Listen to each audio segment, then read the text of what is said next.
இப்படி ஒரு ஹீரோவை ஏன் நம்ம தமிழ் இண்டஸ்ட்ரி கொஞ்சம் கண்டுக்காமல் இருக்குங்கிறது தான் வேதனைக்குரிய விஷயம். லால் சலாம் கூட பெரிய அளவில் எனக்கு ஒரு விளம்பர படத்தில் கொஞ்சம் வருத்தப்பட்டார். அந்த கதையை விஷ்ணு விஷால் கரெக்டாக தெளிவாக கேட்குறாரு. ஓகே, நிறைய படங்கள் பண்ணி ஒரு ஃப்ளாப் கொடுத்து ப்ரொடியூசரை வீணாக்கிறத விட வருஷத்துக்கு ஒரு படம் 2 படம் பண்ணால் கூட போதுன்னு பார்க்குறாரு. இனி தொடர்ந்து நிறைய கதைகள் கேட்டு வச்சிருக்காரு. வணக்கம் சார். வணக்கம். தமிழ் சினிமாவில் 2ஆம் கட்ட நடிகர்கள் 3ஆம் கட்ட நடிகர்கள் நிறைய பேர் இருக்காங்க. அதில் மிக முக்கியமான ஆள் விஷ்ணு விஷால். நிறைய ஹிட் படம் கொடுத்தும் சமீபத்தில் அவர் நிறைய படம் பண்ணாமல் இருக்கிறதுக்கான காரணம் என்ன சார்? ஆக்சுவலாக நீங்கள் 2ஆம் கட்டம் 3ஆம் கட்டம்னு சொன்னீங்க. எனக்கு தெரிந்த வரைக்குமே பார்த்தோம்னா அந்த ஒரு லீடிங் ஆர்டிஸ்டில் கண்டிப்பாக அவர் இருக்கார். அது 2ஆம் 3ஆங்கிறத நீங்கள் டிசைட் பண்ணீங்க. என்னுடைய பாயிண்ட் ஆஃப் வியூவில் ரஜினி சார், கமல் சார், விஜய், அஜித் அவர்களுக்கு பிறகு பார்த்தோம்னா 4-5 பேர் இருக்காங்க. நம்ம தனுஷ், சூர்யா, சிம்பு, சிவகார்த்தியன், அந்த ஈக்குவல் லிஸ்ட்டில் தான் விஷ்ணு விஷால் இருக்காங்க. ஓகே. ஏன்னா அவருடைய படங்கள் எல்லாமே பார்த்தீங்கன்னா எல்லாமே ஒரு மெசேஜ் உள்ள படங்களாக இருக்கும். மற்றவங்களாம் பார்த்தீங்கன்னா ஏனாதோன்னு சில படங்கள் பண்ணாங்க, சில விதில் பண்ணாங்க. பட் விஷ்ணு விஷால் மட்டும் பார்த்தீங்கன்னா நீங்கள் ராட்சசெல்லாம் பார்த்தீங்கன்னா இது வரைக்குமே யாருமே பண்ணாத ஒரு கதைக்கலாம். நிறைய பேர் ரிஜெக்ட் பண்ண ஒரு ஸ்கிரிப்ட் வேறு. அது விஷ்ணு விஷால் கேட்டோடனே புதுசாக இருக்குது நம்ம பண்ணணும்னு சொல்லி பண்ணார். சம்பளத்தை நிறைய குறைச்சார். அவர் சம்பளம் பெருசாக பார்க்க மாட்டாருங்க. நல்ல கண்டென்ட், கதை உள்ள படம் மக்கள்கிட்ட கொடுக்கணும், நம்ம திறமையை வெளிப்படுத்தணும். ஓகே, அப்படி ஒரே நோக்கம்தான். அப்படி பண்ண படங்கள் நிறையா இருக்குது. நீங்கள் இப்போது கட்டா குஸ்தியில் பார்ட் 1 இப்போ பார்ட் 2 ரிலீஸ் ஆக போகுது. இப்போ அந்த கதையில் எந்த ஒரு மாஸ் ஹீரோ எடுத்து பண்ண மாட்டாங்க. ஏன்னா ஒய்ஃபுக்கு அடங்கி போகிறது மாதிரி ஒரு கண்டென்ட்டு, ஒரு கதைக்களம் கொண்டு போயிருக்கிறது மாதிரி ஃபேமிலி. அது பழைய ஸ்டைல் சொன்னோம்னா கே பாக்கியராஜ், பாண்டியராஜ் எல்லாம் பண்ணுவாங்க. அந்த மாதிரி ஒரு பேட்டர்ன் இன்னைக்கு அது பண்ணுறாரு. அப்படின்னா இந்த கதை மேலே இருக்கிற ஒரு ஆர்வம் தான் கண்டிப்பாக அது மக்கள்கிட்ட போய் ரீச் ஆகும். Okay okay. ஏன்னா பார்ட் 1 கட்டா குஸ்தி சூப்பராக போச்சு, உங்களுக்கு 2 பிரமாதமாக வந்திருக்கான். ஸோ இப்போ ரிலீஸ் ஆக போகுது. இதை அதனால் அவர் படங்கள் எல்லாமே பார்த்தீங்கன்னா புதுமையாக இருக்கும். அப்புறம் இன்று நேற்று நாளைன்னு ஒரு படங்க, சயின்ஸ் ஃபிக்ஸ் படம். ஆனால் என்ன ஒரு ஐமேட் படங்க. நீங்கள் நம்ம பார்க்குறதுக்கே புதுசாக இருக்கும். என்னடா நமக்கு தோணாத ஒரு தாட்ஸ் இது அப்படின்னு. அப்படி கதை எஃப்ஐஆர் ஃபஸ்ட் கிளாஸ் படம் உங்களுக்கு. அதை பார்த்தீங்கன்னா மலேசியா, குவைத்து, கத்தார்லாம் பேன் பண்ணாங்க அந்த படத்தை. ஆனால் முஸ்லீம் டேரிஸை பற்றி ஒரு விஷயத்த சொல்லியிருக்கான்னு சொல்லி அருமையான கதைக்களமும் உங்களுக்கு அதை.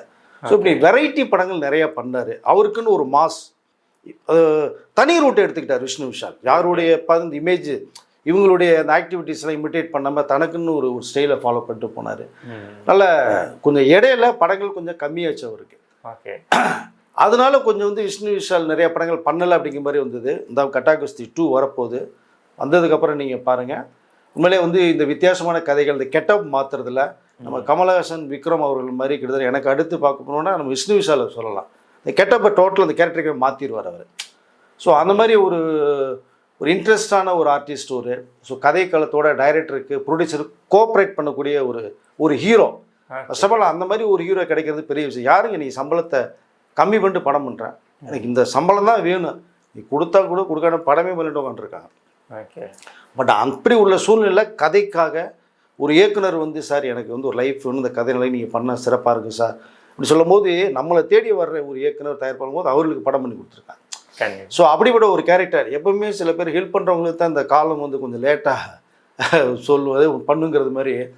பட் என்ன ஒரு சிறந்த நடிகர் என்னை பொறுத்த மட்டுமே. நீங்கள் ஃபஸ்ட்டு படமே பார்த்தீங்கன்னா வெண்ணிலா கபடியில் சுஷீல் தான் அறிமுகப்படுத்தினார். பட் அவர் அந்த படமே சூப்பர் ஹிட் படம் உங்களுக்கு. அதில் தான் சூரியங்க ஒரு காமெடி ஹீரோவே ரொம்ப பிரபலமானதே அந்த படத்தில் தான். ஸோ புரோட்டா சூரியன் பேர் வந்தது. பட் ரொம்ப ரிச் ஃபெல்லோங்க அவர். ரொம்ப ரொம்ப வசதி வாய்ப்புகளோடு வளர்ந்தவர் அவர். பார்த்தா அதெல்லாம் அது வீடு, இது கலைத்துறை, ரெண்டுமே மிக்ஸ் பண்ணக்கூடாதுன்னு இதில் இருக்கிற மாதிரி ஆக்டிவேட் போவார். நீங்கள் அந்த பந்தா இது எதுவுமே கிடையாது.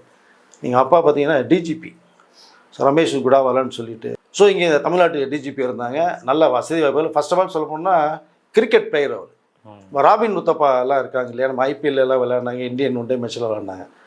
இவருக்கு ஜூனியர் அவர் ஆக்சுவலாக. அவரு போய் மேட்ச்சில் இதிலலாம் விளையாடும் போது பார்த்தோம்னா இவர் ஆடிட்டத்தில் அது ஒரு ஆடியன்ஸாக பார்த்த ஒரு அனுபவம் சொல்லுவார். நம்ம ஒரு கிரிக்கெட் நமக்கு ஜூனியர் விளையாடும் போது அந்தளவுக்கு எந்தளவுக்கு மனசு கஷ்டம் வந்துருக்கு பாருங்க. ஸோ அப்படி பார்த்தீங்கன்னா இப்போ நிறைய நம்ம இந்த செலிப்ரிட்டி கிரிக்கெட்லாம் விளையாடுவார் விஷ்ணு விஷால். நல்ல கிரிக்கெட் பிளேயர், நல்ல மனிதாமுள்ள ஒரு மனிதர்னு சுருக்கமாக சொல்லுவேன். ஹெல்பிங் மைண்ட் அதிகமாக இருக்குது சுருக்கமாக சொல்லப்போனால். இப்படி ஒரு ஹீரோவை ஏன் நம்ம தமிழ் இண்டஸ்ட்ரி கொஞ்சம் கண்டுக்காமல் இருக்குங்கிறது தான் வேதனைக்குரிய விஷயம். பட் அவர் நிறைய படங்கள் அவரே சொந்தமாக வேறு பண்ணிகிட்டு இருக்காங்க. நிறைய பேருக்கு லைஃப் வேறு கொடுத்துருக்காரு. அதில் ஸோ லாஸ்ட்டாக பார்த்தா லால் சலாம் பண்ணாங்க, அப்புறம் ஓவிந்தன் பேபி ஒன்று பண்ணாங்க, அதான் கடைசின்னு நினைக்கிறேன், சம்திங் ப்ரொடியூஸ் பண்ணாங்க, இது பண்ணாங்க. பட் அந்த விளம்பரப்படுத்துறது கூட விஷ்ணு விஷாலை ஒரு மெயின் ஹீரோவை வச்சு ஒரு டார்கெட் பண்ணி பண்ண மாட்டேங்கிறாங்க. ஓகே, அது ஒரு கொஞ்சம் வருத்தமான ஒரு விஷயமா தான் இருக்குது. ஆனால் அந்த கட்டா குஸ்தி 2 வந்ததுக்கு பிறகு எல்லாமே கொஞ்சம் தலைகீழாக மாறும்னு நினைக்கிறேன் நான். அதை அவரே ஒரு சில இன்டர்வியூஸில் சொல்லியிருக்காரு, நான் ஹிட்டு கொடுத்தும் நான் நிறைய நாள் சும்மா இருந்திருக்கேன், என் படம் ப்ராஃபிட்டான படம், அந்த படம் மக்களுக்கு பிடிச்சது, வெகுஜன மக்களுக்கும் பிடிச்சிருக்கு, கிரெடிட்க்கும் பிடிச்சிருக்குங்கிற போது யாருமே வந்து என்னை அடுத்த படம் பண்ண கூப்பிட மாட்டேங்கிறாங்க, நிறைய படங்கள் வந்து ஆரம்பிக்கும் அதோட கட் ஆகும் அப்படிங்கிற மாதிரி ரொம்ப விரக்தியிலலாம் பேசியிருக்காரு சார். இல்லை, அவருக்குன்னு ஒரு ஃபேன்ஸுன்னு பெருசாக கிரியேட் பண்ணிக்கல. அவர் டோட்டலாக எல்லா ஆடியன்ஸுமே அவர் படத்தை லைக் பண்ணுவாங்க. அப்படி ஒரு ஹீரோ தான் அவர். ஓகே, பட் அதுதான் நீங்கள் வந்து இந்த பந்தா பண்ணுற ஹீரோக்கள் மத்தியில், சம்பளம் அதிகமாக கேட்குற ஹீரோக்கள் மத்தியில் அட்வான்ஸை கொடுத்துட்டு இன்னும் 2 வருஷம் கழிச்சாலும் பரவாயில்ல சார், நான் வெயிட் பண்ணுறேன் சார் அப்படின்னு சொல்ல தயாரிப்பாளர் இருக்கிற இடத்துல அப்படிப்பட்ட அந்த ஹீரோக்கள் மத்தியில் ஓடுற ஒரு குரூப் இருக்கும்போது என்ன பண்ண முடியும் நம்ம? இங்கே ஒரு ஆர்டிஸ்ட்டு எந்த கேரக்டர் கொடுத்தாலும் பிரமாதம் பண்ணக்கூடிய ஒரு ஹீரோ. பட் அவர் பண்ண படங்கள் எல்லாமே வித்தியாசமான படங்கள், நல்ல கதையம் சொல்ல படங்கள், நல்ல எஃபர்ட் போடுவார். டேஸ் வந்து 10 நாளோட எக்ஸ்ட்ரா டேட் கொடுத்துட்டு அதுக்கெல்லாம் பணமும் கேட்க மாட்டார். ஒரு படம் நல்லா வரணும், ஒரு தயாரிப்பாளர் நம்மளே படம் போடுறாரு, அவர் நிறைய ரெக்கவரி பண்ணணும், ஒரு டைரக்டர் பெரிய அளவில் வரணும் அப்படிங்கிற தாட் சொல்லவர். எப்பவுமே அப்படிப்பட்ட ஒரு கேரக்டர் அதை கண்டுக்க மாட்டாங்க. பட் இப்போ இந்த இருக்கிற லிஸ்ட்டை சொன்னேன் இல்லைங்களா நான், எஸ்கே, சிம்பு, தனுஷ், சிவகார்த்தியன், சூர்யா, இவங்க மத்தியில் ஈக்குவலான ஒரு ஸ்டேட்டஸ் உள்ளவர் தான் விஷ்ணு விஷால். ஓகே, பட் எப்பவுமே ஒரு டைம் தான், ஒரு டைம் கொஞ்சம் அப்படியே ஒரு சின்ன சர்க்கிள் வரும். ஓகே, அதை தாண்டி வந்துட்டாங்கன்னா அதுக்கப்புறம் அவங்கள அசைக்க முடியாதுன்னு தான் சொல்லிக்கிறேன். ஒரு நல்ல ஹீரோ, உங்களுக்கு ப்ரொடியூசர் டைரக்டர் கோஆப்ரேட் பண்ணக்கூடிய ஒரு ஹீரோ வந்து அவங்க தான் மிஸ் பண்ணான்னு நான் சொல்ல முடியும். பட் இந்த கட்டா குஸ்தி 2 வந்ததுக்கப்புறம் பாருங்கள். ஓகே, ஏன்னா இப்போ அமீர் கான் வந்து அவருடைய ஃபேமிலி ஃப்ரெண்டு வேறு உங்களுக்கு. அதை கண்டிப்பாக சென்னைக்கு அமீர் கான் வந்தாலே விஷ்ணு விஷாட்டில் போய் பார்த்துட்டு ஃபேமிலியாக உட்காந்து சாப்பிட்டுட்டு தான் வருவார். அதை ஓகே, ஓகே, ஒரு விஷ்ணு விஷால் தம்பி மாதிரி நினைக்கக்கூடியவர் அவர் அமீர் கான் அவர்கள். ஸோ அவர் என்ன சொல்லணும்னா கட்டா குஸ்தி 2 நான் பார்க்கணும், அது சென்னையில் வந்து நான் பார்க்குறேன்னு சொல்லியிருக்காரு விஷ்ணு விஷால். ஓகே, அப்போ அந்த படம் வந்து நல்லா இருக்கிற தகவல் அமீர் கான் போயிருக்கு. ஓகே, ஒருவேளை நல்லா இருந்தால் அமீர் கான் கூட இங்கே ரீமேக் பண்ணலாம் ஆச்சரியப்படுறதுக்கு இல்லை. ஏன்னா அமீர் கானும் இது மாதிரி கதைக்குள்ள படங்கள் தான் பண்ணுறவர். ஒரு மாஸ் இமேஜாக இருந்தால் கூட என்ன கரெக்டாக அதுக்குள்ளே உள்ள போயிடுவார். நீங்கள் தங்கள் படம்லாம் பார்த்தீங்கன்னா பெருசாக தொந்தி வச்சுட்டு வரேன்னா எந்த ஹீரோ பண்ணுவாங்க மாஸ் ஹீரோ? அவரு பண்ணார் உங்களுக்கு. சாலடே 2000 கூட அடிச்சுட்டு போச்சு படம் உங்களுக்கு. அதை ஆமாம். ஸோ அப்படிப்பட்ட ஒரு ஹீரோ வந்து ரொம்ப ஃபேமிலி ஃப்ரெண்ட். இது அவரே வந்து பார்க்கணுன்னு சொல்லிட்டு போது இந்த கட்டா குஸ்தி 2 நல்லா வந்திருக்கு. படம் ஹிட் ஆகணும். ஹிட் ஆச்சுன்னா கண்டிப்பாக ஹிட் ஆகிறதுக்கு நிறைய சோர்சஸ் உள்ளே இருக்குன்னு சொல்லியிருக்காங்க படம் பார்த்தவங்க. நம்ம படம் பார்த்துட்டு ரிவ்யூ பண்ணலாம். பட் அப்படிப்பட்ட ஒரு ஹீரோ கண்டிப்பாக இங்கே தயாரிப்பாளர்கள் கொஞ்சம் இயக்குநர்கள் வந்து கொஞ்சம் மிஸ் பண்ணுறாங்கன்னா அது எப்படின்னு எனக்கு சொல்ல தெரியல. பட் வித்தியாசமான கதைக்களம் தான் கண்டிப்பாக விஷ்ணு விஷாலை நம்பி போகலாம். ஓகே, சில பேருக்கு ஹீரோக்கு இந்த ஹீரோவாக வரமாட்டேன்னு சொல்லுவாங்க, படம் நல்லா இருந்தால் மவுத் டாக் பண்ண தான் வருவாங்க. பட் விஷ்ணு விஷாலுக்கு நீங்கள் நடித்தாலே இந்த படத்தை போகணுன்னு ஆசைப்படுவாங்க. அப்படிப்பட்ட படங்கள்லாம் ஒரு லிஸ்ட்டில் இருக்குது. திருப்பி பார்த்தீங்கன்னா அதுதான் எல்லா படங்களுமே எல்லாமே கிட்டத்தட்ட வந்து ஹிட்டான படங்கள் கூட உங்களுக்கு. அதை மிகப்பெரிய தோல்வின்னு எடுத்துக்கவே முடியாது. நீங்கள் அதை முண்டாசுப்பட்டிலாம் பார்த்தீங்கன்னா பிரமாதமாக பின்னிருப்பாங்க. நீர்ப்பறவை கண்டிப்பாக நேஷனல் அவார்டு வின்னருக்காக செலக்ட் பண்ண படம் வேறு உங்களுக்கு. அதை ஸோ ஒவ்வொரு படங்களும் ஒவ்வொரு ஜேர்னலில் இருந்த படம். பார்க்கலாம், கட்டா குஸ்தி 2 வருது. அதில் மீண்டும் அந்த ஒரு சின்ன இடத்த மிஸ் பண்ணார் இல்லையா, அந்த இடத்த இந்த படம் மூலமாக தக்க வச்சுக்குவார் விஷ்ணு விஷால் நான் நினைக்கிறேன். லால் சலாம் கூட பெரிய அளவில் எனக்கு ஒரு விளம்பர படத்தில் கொஞ்சம் வருத்தப்பட்டார். ஓகே, ஓகே, ஏன்னா ரஜினி சாரும் ஒரு கேமியோ ரோலில் பண்ணாங்க, ஐஸ்வர்யா ரஜினியை தான் டைரக்ட் பண்ணாங்க.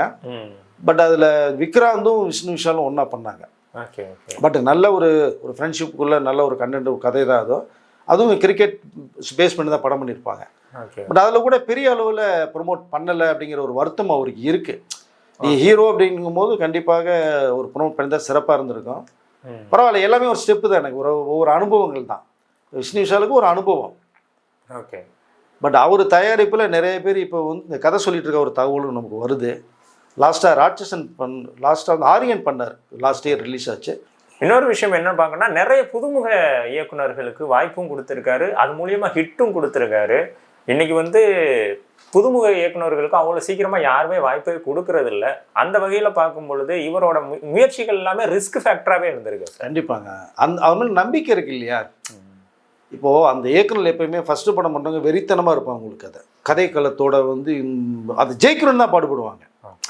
அப்போ அவர்களோட அந்த ஃபயர் தெரியும். நீங்கள் பேசும்போது கண்ணுலேயே தெரிஞ்சுக்கலாங்க அவருடைய ஃபயர் எந்த அளவுக்கு இருக்குங்கிறத. ஓகே. ஸோ அப்படி வந்து பார்க்கும்போது தான் இப்போ ஏன்னா அவர் நல்ல வசதி வாய்ப்போடு இருந்தால் கூட கஷ்டப்பட்டு தான் அவர் முன்னுக்கு வந்தார். ஆமாம். அப்போ அவரோட கஷ்டத்தை வந்து உணர்ந்தவர் விஷ்ணு விஷால். ஓகே. அவரோட திறமையை பார்க்குறாரு. சரி, எல்லாமே பார்த்தீங்கன்னா பெரிய பட்ஜெட்டில் அவர் படம் பண்ணலை, எல்லாமே மினிமம் கேரண்டி பட்ஜெட்டு தான். போட்ட காசை எடுத்துடலாம், லாபம் வருதோ வரலையோ, நஷ்டம் வராத அளவுக்கு படம் பண்ணியிருப்பார். எல்லா படங்களுமே எடுத்தார். ஆரியன் கூட பார்த்தீங்கன்னா பெருசாக போயிலே தவிர நஷ்டம் வரல படத்துக்கு. Okay okay. அதுவும் வித்தியாசமான கதை கலந்தான் உங்களுக்கு. அதை அதில் புதுமுகளுக்கு ஒரு வாய்ப்பு தர ஒரு ஹீரோவாக இருக்கார். ஸோ ஒரு தயாரிப்பாளராக இருக்கார். அது உங்களே பெருமைக்குரிய விஷயமா நான் பார்க்குறேன். அவருடைய கதவு திறந்தே இருக்குது. ஓகே. நீங்கள் நல்ல கதையோட போய் ஒரு கதையை சொல்லி பிடிச்சிருந்தா கண்டிப்பாக அவர்களுக்கு வாய்ப்புகள் நிறையா வரும் தான் நினைக்கிறேன். அவருக்கு ஏற்ற கதையாக இருந்தால் கண்டிப்பாக அதில் வந்து அவர் ஹீரோ பண்ணுறதுக்கு வாய்ப்புகள் இருக்கும். ஓகே. இல்லைன்னா உங்களுக்கு ஒரு வாய்ப்பு தரதுக்கு நிறைய வாய்ப்புகள் இருக்கும். ஓகே. அப்படிப்பட்ட ஒரு ஹீரோ தான்.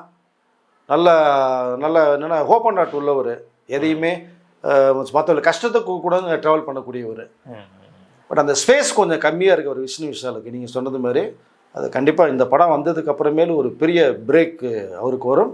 கொஞ்சம் இந்த பிஸியான லிஸ்ட்டில் வந்து போய் ஜாயின் பண்ணி திரும்பி ஈக்குவலாக ஓடுவார்னு நினைக்கிறேன்.